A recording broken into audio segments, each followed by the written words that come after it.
common video with booktubers, and I've made a lot of book ASMR in the past, and so I thought I would do a bookshelf tour for you guys.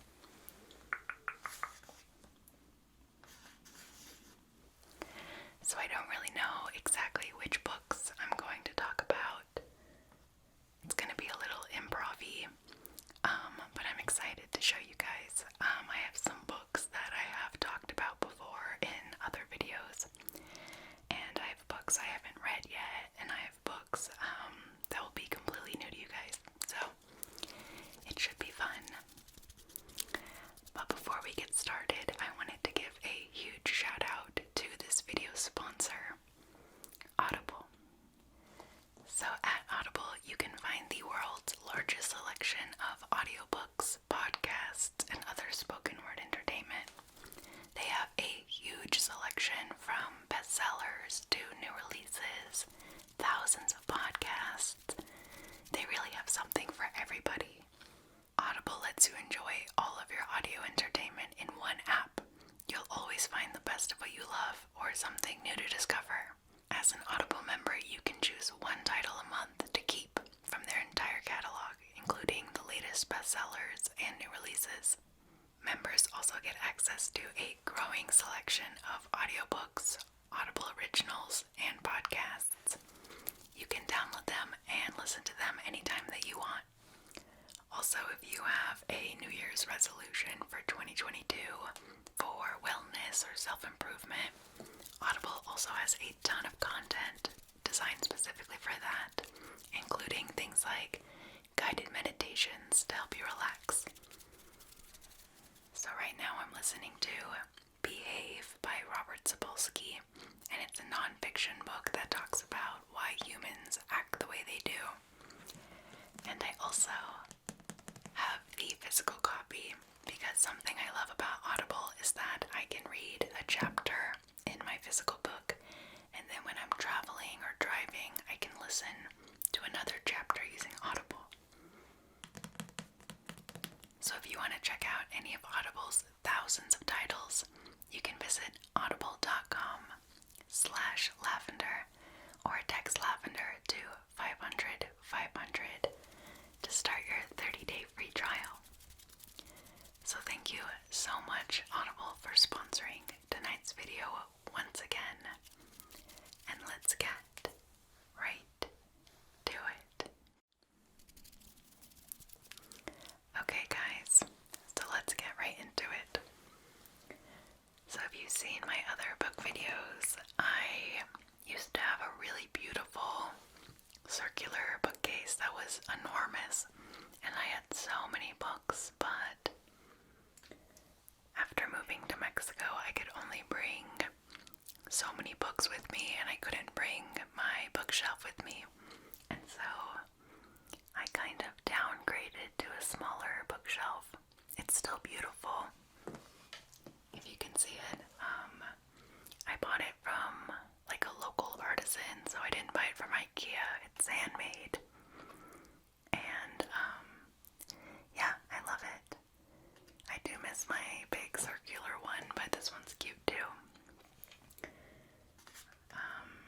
I use this bookshelf in a bunch of videos where I use it as a prop or things like that, and so the books are always being taken off and put back on and things like that, so I tried to arrange them in a nice way for this video. Let me grab one and start making some book ASMR with it.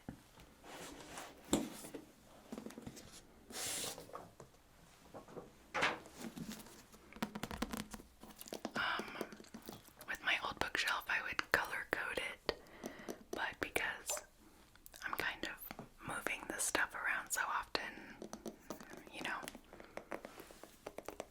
it is not color coded.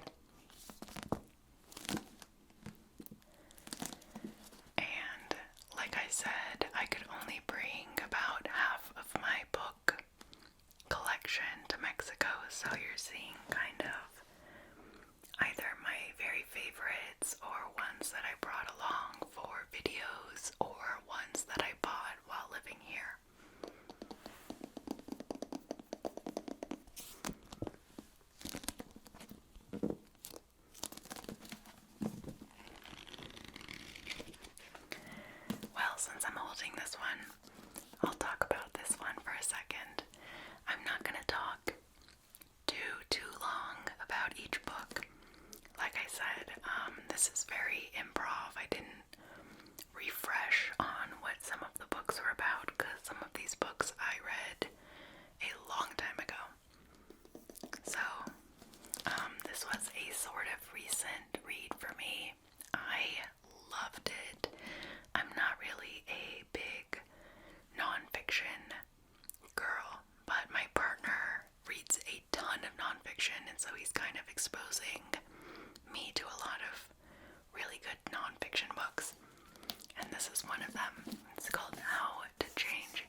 Psychedelics Teaches Us About Consciousness, Dying, Addiction, Depression, and Transcendence by Michael Pollan. So this is not only about psychedelics and their medicinal uses in treating things like addiction, depression, but also about how they can be used to reset your mind, especially if you are middle-aged, so like 40 and up, and the author even says that psychedelics, they're not really a young person's drug. Like you have more potential to learn something as an older person who uses them. It was really interesting. I admit I knew nothing about psychedelics before reading this book, and so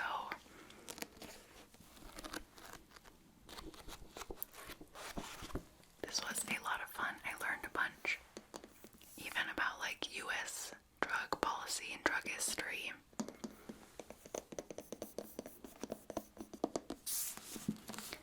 Let me see what other nonfiction books I have.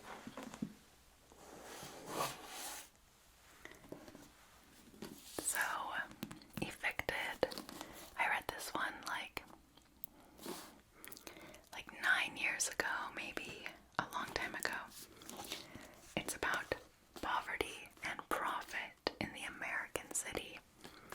And there was a time in my life, I would say still, but when I was in college, I was extremely passionate about poverty in America and how it affects, poor Americans, and just like discrepancies. And I'm not being very eloquent about it, but this book talks specifically about housing, which is such a complicated and difficult crisis, really, in America, even especially now, as houses get more and more unaffordable and rent increases. But I'm going to read you a bit of the back. Matthew Desmond follows 8 families in Milwaukee as they each struggle to keep a roof over their heads. Evicted transforms our understanding of poverty and economic exploitation while providing fresh ideas for solving one of 21st century America's most devastating problems. So yeah, this book was very good. I liked that he chose specific families to talk about, so you kind of get attached to all of the families. And if you've never grown up around poverty or experienced poverty, this is really humanizing. So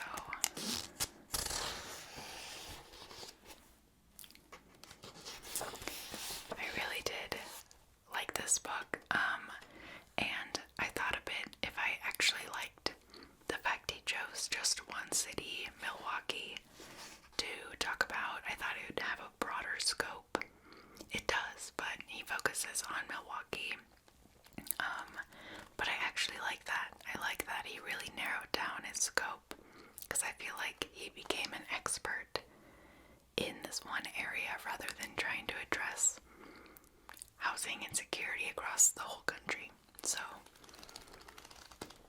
I really liked this one.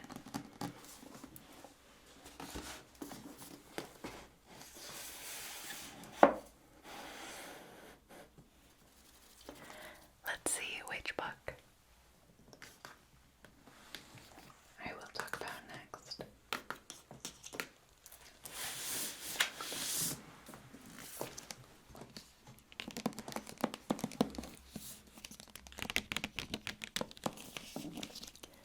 Where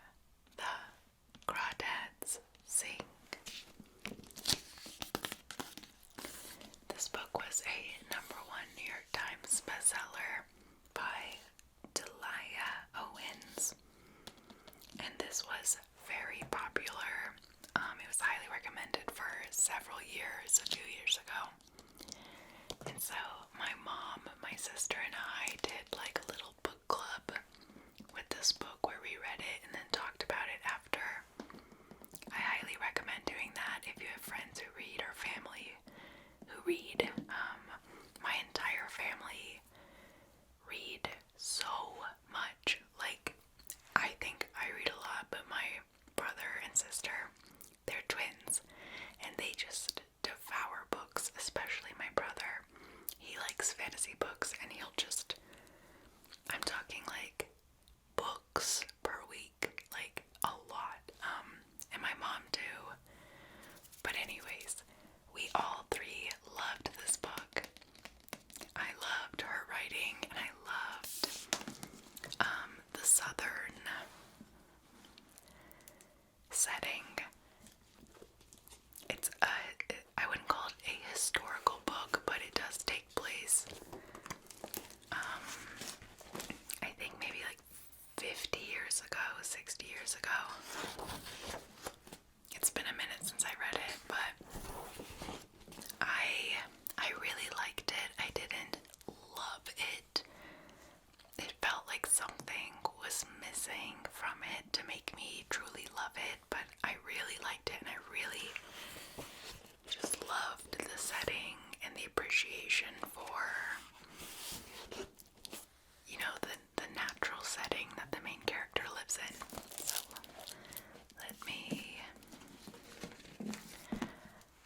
it takes place in North Carolina.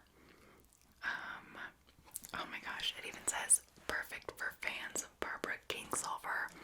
And if you watch my channel, you know Barbara Kingsolver is one of my, if not my favorite author. You can see Poisonwood Bible right here, which is probably my top 3 books of all time.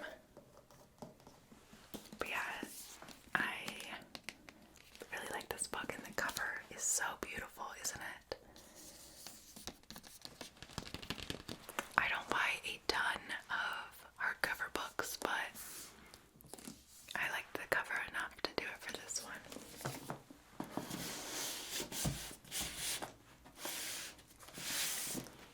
This is another hardcover book. Another really well-received book. All the Light We Cannot See. Another gorgeous book. I read this one a really long time ago, so I really don't remember too much about it. Again, I remember really liking it, not loving it. Takes place in World War II. If you're a fan of the book Thief, I recommend this book. I feel like I've read almost too much World War II novels, and so I'm a little burnt out on them, but if you're not burnt out on them, beautiful book by Anthony Doerr. And it's about a blind girl living in Germany. Let me check that. In France, excuse me. I should have remembered that. It's about when the Nazis occupy Paris and a little blind girl lives with her father. I don't want to spoil too much, but I've had this book for a long time. You can tell by the color difference in the pages.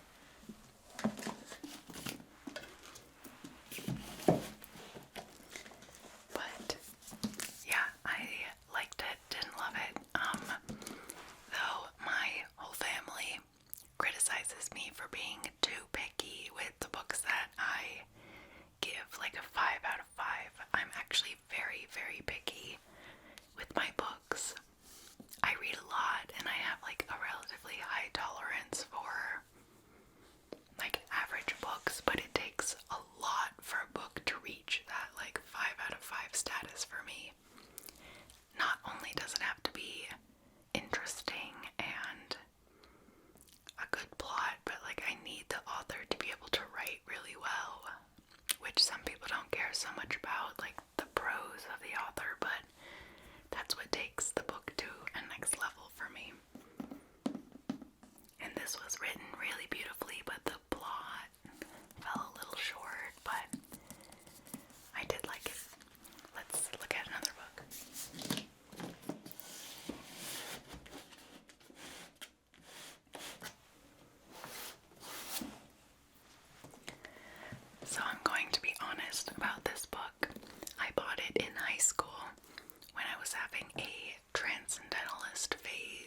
was very about going out to nature to find yourself and, like, you know, transcendentalism.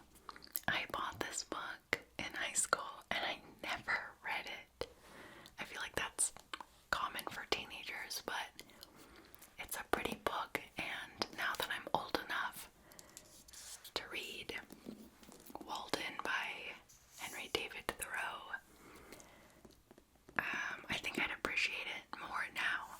And there's a lot of critiques about Walden, especially being that, like, in the book he talks about going out into the wilderness and being self-sufficient and living on his own and off the land, but the whole time he, like, wasn't even that far from his family, and it wasn't, like, true living self-sufficiently. But, you know, I agree with that, but I also, that's, like, not super the point he was trying to make. So he has a lot of good points in this.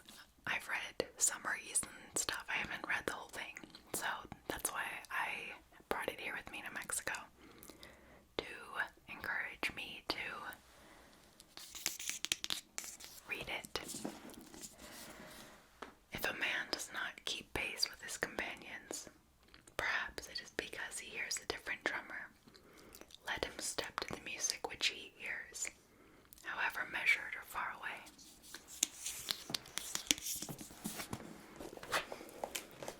Oh, it's such a pretty book.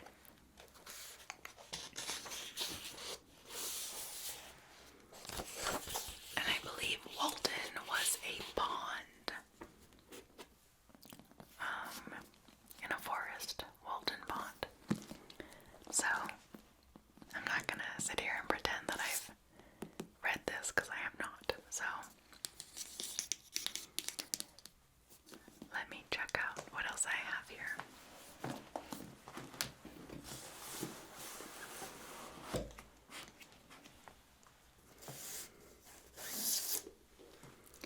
Here is Stephen King's On Writing. It is a life goal of mine to write a novel. And in 2018 or 2017, I had a really intense phase of learning how to write, and I actually got like 70,000 words into a young adult fantasy novel, which I have now shelved, and I'm going to work on something else. But during that time, I bought this book because it has basically the first half is a memoir of Stephen King, and the second half is like writing tips. And so a lot of people recommended this. I'm personally not the biggest Stephen King fan. I like some of his smaller novels, but I am just not that big of a horror fan. So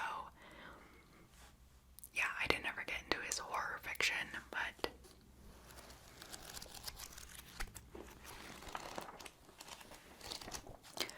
his story, he started out extremely poor, and he talks about how many rejections he's received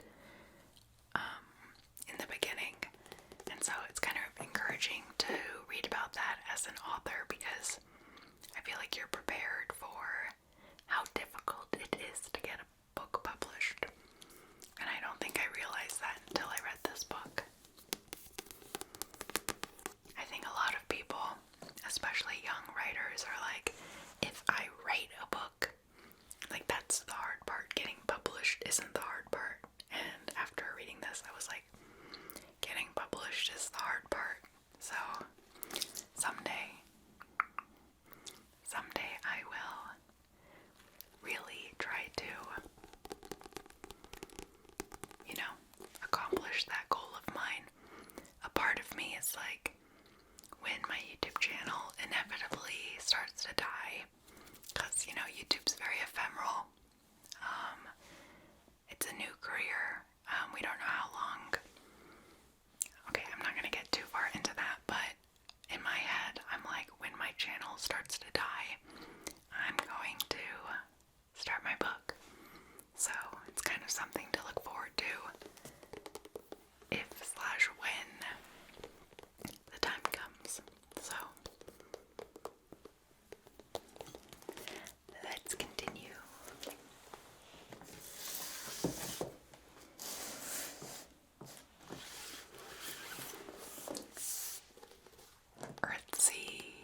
Wizard of Earthsea. This is a classic fantasy book. Fantasy is probably my favorite genre, but as I get older, I get pickier and pickier, and so it's harder to find a fantasy book that I like. And I think, unfortunately, I read this one at a little bit too late of an age, so I really liked it. And I've only read the first one. There's 1, 2, 3, 4, 5, 6 books in the Earthsea series, and I've only read this one. My sister loved it though, and she loved all of the books in it. I did like it. It did remind me of Tolkien. It is very classically fantasy. It's very just exactly what you expect from a fantasy book with some unique twists on it, but Ursula Le Guin, she is an icon. I'm gonna say this fact and I don't know if it's true, so feel free to fact check me, but I'm pretty sure she was the first. Oh, I don't even want to say it. I need to look that up. But she was like the first female young adult fantasy writer or something like that. This book is pretty old. You can tell it's gonna be a good fantasy book when it has a map. The cool thing about this series is that the map or the setting is a series of islands, like an archipelago, and I kind of wish they tapped into the island culture or like seafaring culture a bit more, because instead it felt like every single little island was just like England or something back then. So it would have been cool to see more like the culture of an island community. But anyways, that's just a thought I had. But yeah, this is a famous book. I chose to talk about it just to talk about how much I love fantasy. So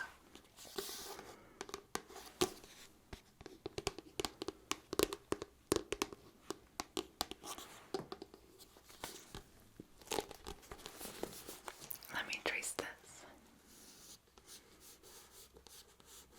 Earth. Sea. That's a good title for a book, by the way. Okay.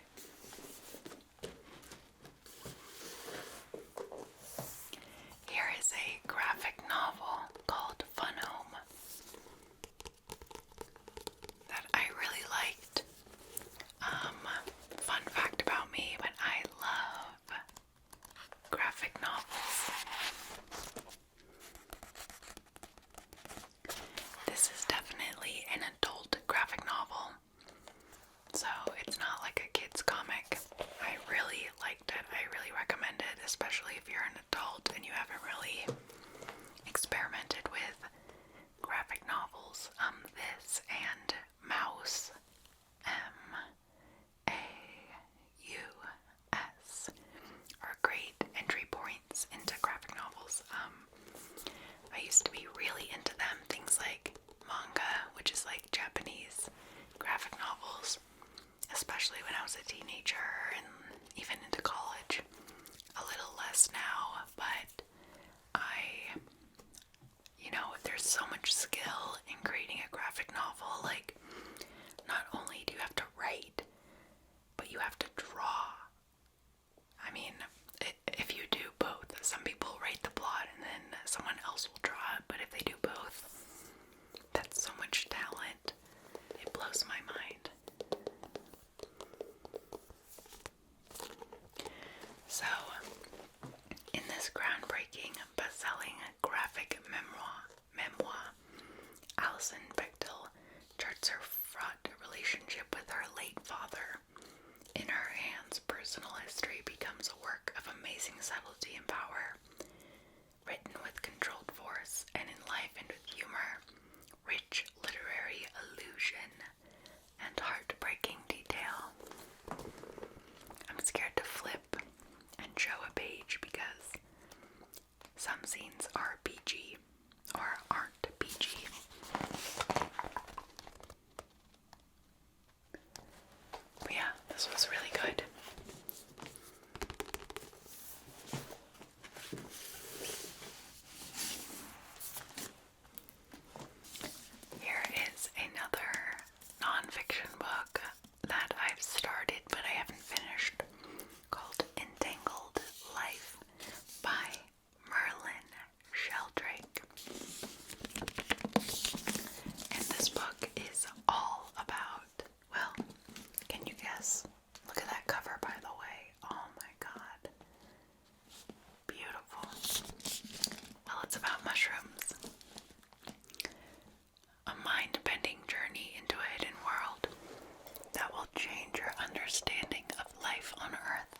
mushrooms, but mushrooms are only the fruiting bodies analogous to apples on a tree. Most fungi live out of sight, yet make up a massively diverse kingdom of organisms that support and sustain nearly all living systems.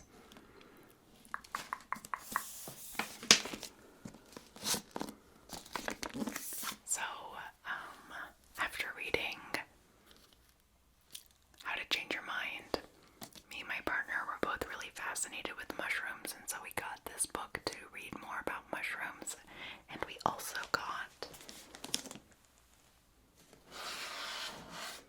this book, The Invention of Nature, which is about a man, Alexander von Humboldt, written by a woman, Andrea Wolf. And so we were on kind of a naturalist kick. So this one is all about mushrooms, and I actually had a video idea to roleplay as a girl who's obsessed with mushrooms, but like scientifically obsessed, not like aesthetically obsessed, or maybe both, and just talk about how fascinating mushrooms are, or fungi, because I feel like, I've watched a documentary, I've read part of this book, and I'll finish sometime, and I've listened to a podcast with, a lot of like esteemed people in this field, and so I feel like I know a lot about mushrooms at this point, and so I wanted to do like a quirky role play. Highly recommend this book though, Alexander von Humboldt. Alexander von Humboldt is like this really incredible, fascinating guy who discovered so many things and was just like an old school adventurer. I think the book talks about how he has the most number of like lakes, forests, animals named after him, and yet not a lot of people know who he is. So, two really good non-fiction books.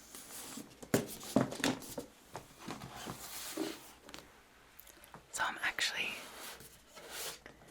going to end the video with just two Vonnegut books because I love Vonnegut. He's so easy to read, and I think he's funny. I know a lot of people don't think he's funny, but I like him a lot. I like his sense of humor. And this is Breakfast of Champions and Slaughterhouse 5. I did like Slaughterhouse 5 more, but Breakfast of Champions, if you've read a lot of his books, you'll appreciate it more. So, I actually have not read Cat's Cradle, I think. There's a few books by him that are still on my list, and like I said, you can pretty much read any of his books in, 2 days or something. I'm serious. Let me show you the text isn't that big. I mean, it's not that small. Anyways. You can read it pretty quick. And he includes drawings in them too. Let's find a drawing. See?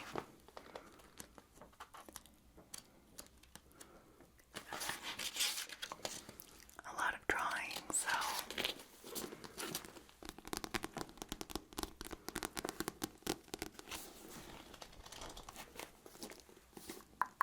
he writes about this one's World War II, and this one, it's kind of very surreal. I don't even know what time period it takes place. Yeah, but it's like surreal humor. And this is about, I think it's based off of his experience in World War II. So, both really good. This one's more serious, more funny and surreal. So, yeah, I think that's it. I'm gonna put these back and then just kind of like show you guys my bookshelf, and then I think that's it for the tour. Okay, so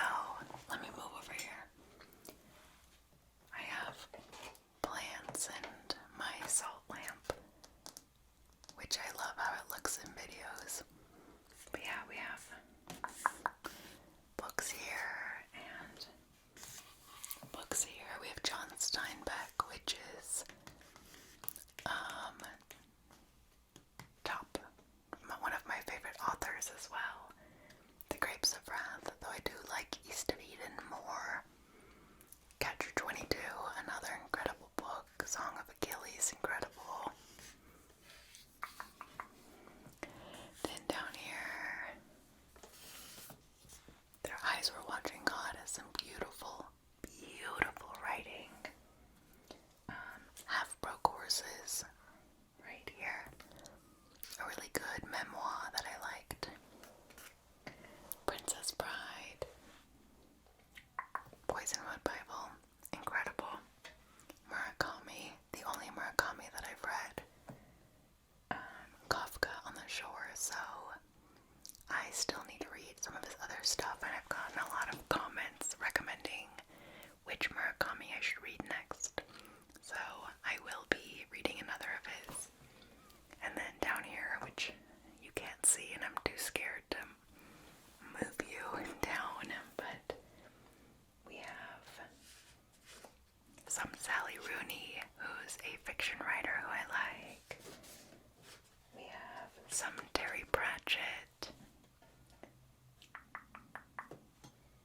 Octavia Butler, Alice Walker. So yeah, I don't actually really know what else I'm supposed to do in a bookshelf tour, but I think you guys kind of get the idea. I'm really sad that I'm not doing this with my giant circle bookshelf that I have, but you know, this is cute enough and it's in a lot of my videos, so.